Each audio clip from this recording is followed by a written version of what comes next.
Bonjour et bienvenue à toi dans cette nouvelle vidéo consacrée aux droits des personnes. Aujourd'hui, nous allons étudier ensemble les actes passés pendant la curatelle. Pour ce faire, nous verrons dans un premier temps les actes valables qui sont passés par le majeur, les actes passés avec l'assistance du curateur, les actes passés par le curateur et les actes interdits en curatelle. Et nous terminerons cette vidéo par un cours QCM issu du manuel 1000 QCM en droit des personnes et de la famille.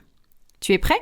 Alors c'est parti. Pour continuer tes révisions en droit, abonne-toi à ma chaîne YouTube et retrouve-moi aussi sur Instagram et LinkedIn. Et si tu veux progresser encore plus vite, révise avec la collection 1000 QCM sur libredroit.fr. Tout d'abord, les actes valables qui sont passés par le majeur. Les actes, tout d'abord, strictement personnels. Il peut s'agir de la déclaration de naissance ou reconnaissance d'un enfant, des actes d'autorité parentale relatifs à la personne de l'enfant, la déclaration du choix ou changement de nom de famille de l'enfant, le consentement à sa propre adoption ou à celle de son enfant, ou encore des décisions relatives à sa personne, comme le choix du lieu de résidence, les relations personnelles. Tous ces actes-là, strictement personnels, peuvent donc être passés par le majeur sous curatelle. Au niveau des actes patrimoniaux et de gestion, tu peux noter que le majeur conserve seul la capacité pour les actes conservatoires, donc protection du patrimoine, par exemple paiement des charges de copropriété. Il peut également accomplir les actes d'administration, comme par exemple une mise en valeur sans risque anormal, comme la résiliation d'un bail. Aussi, il existe certaines sanctions qui sont possibles pour les actes qui sont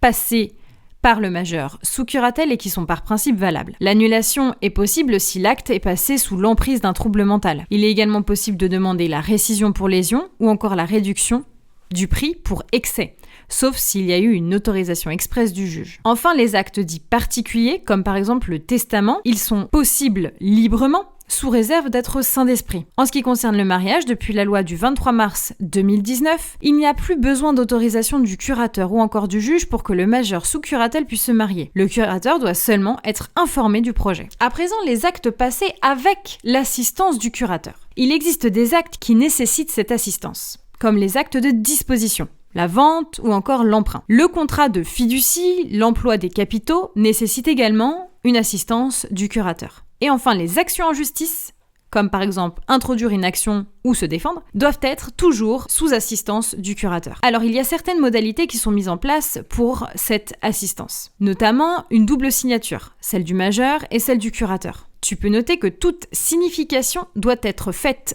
au majeur et au curateur. Le curateur assiste, mais ne peut pas agir à la place du majeur lorsqu'il est placé en curatelle. Les cas où il y a un refus d'assistance par le curateur, tu peux noter que le majeur peut saisir le juge pour être autorisé à accomplir seul un acte sans assistance du curateur. Par exemple, si le curateur refuse d'assister la personne pour l'achat d'une voiture sans permis. Aussi, il existe certains actes particuliers qui nécessitent l'assistance du curateur, comme par exemple la donation qui nécessite l'assistance du curateur, sauf si la personne est bénéficiaire. Pour le PACS, il est nécessaire d'obtenir l'assistance du curateur pour signer la convention de PACS, mais pas pour la déclaration conjointe. Pour ce qui est des divorces, tu peux noter que le majeur sous curatelle doit agir avec assistance pour les procédures donc de divorce. Néanmoins, la personne sous curatelle accepte seule le principe de la rupture dans le divorce accepté. En ce qui concerne la rupture du PACS, tu peux noter que l'assistance est à nouveau nécessaire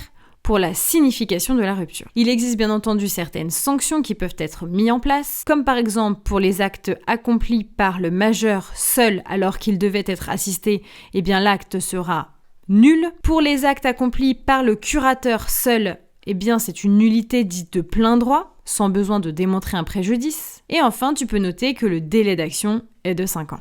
À présent, étudions ensemble les actes passés par le curateur. En curatelle, le rôle normal du curateur est d'assister, mais pas de représenter. Mais il est possible, dans certains cas exceptionnels, pour le curateur de représenter le majeur protégé. Donc, il va agir à sa place. Tu peux noter que lorsque le majeur sous curatelle a un comportement dangereux, alors le curateur peut saisir le juge pour obtenir l'autorisation d'agir seul. La condition, tu peux noter que le refus ou l'abstention du majeur qui compromet gravement ses intérêts peut entraîner une représentation par le curateur. En cas de curatelle renforcée, tu peux noter que le juge peut renforcer la mesure de curatelle s'il estime que le majeur protégé en a besoin. Tu peux noter que le curateur perçoit seul les revenus du majeur. Il règle également ses dépenses et remet l'excédent au protégé. Le curateur peut également être autorisé à conclure seul un bail d'habitation ou encore une convention d'hébergement. Enfin, les actes qui sont strictement interdits en curatelle. Le divorce est interdit, article 249-4 du Code civil. Le majeur sous curatelle ne peut jamais divorcer par consentement mutuel. Il existe plusieurs formes de divorce et le divorce par consentement mutuel est interdit. Il s'agit tant du divorce par consentement mutuel conventionnel que le divorce par consentement mutuel judiciaire. À présent, je te propose de tester tes connaissances sur ce thème à travers un cours QCM issu du manuel 1000 QCM en droit des personnes et de la famille. À bientôt!